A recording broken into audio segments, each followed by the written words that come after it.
नमस्कार, आपण पाहत आहे भांडाफोड न्यूज। एका दमात भ्रष्टाचारी कोमात, सोशल मीडिया, कर्जबाजारी, गुन्हेगारी, सट्टेबाजी, चोरी, मटका, जुगार, दारू, सावकारशाही, न्यायाच्या प्रतीक्षेत प्रशासन।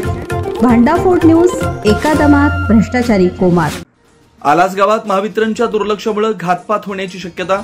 आलास गावातील चर्मकार वसाहत दलित वस्ती येथील 11,000 व्होल्ट क्षमतेचा जुना 3 फेज वीज वाहक तारा अत्यंत कमी उंचीवर लोंबकळत असल्यामुळे दुर्घटनेचा धोका निर्माण झाला।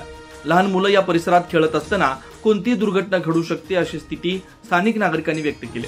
या धोकादायक परिस्थितीबाबत ग्रामस्थांनी वारंवार महावितरण कंपनीकडे तक्रार करूनही अद्यापपर्यंत कोणतीही ठोस कारवाई करण्यात आली नाही। प्रशासनाच्या या दुर्लक्षामुळे नागरिकांमध्ये तीव्र नाराजी आहे। आम्ही अनेकदा महावितरणकडे तक्रार केली, अधिकारी पाहणी करायला आले, पण त्यानंतर काहीच हालचाल नाही।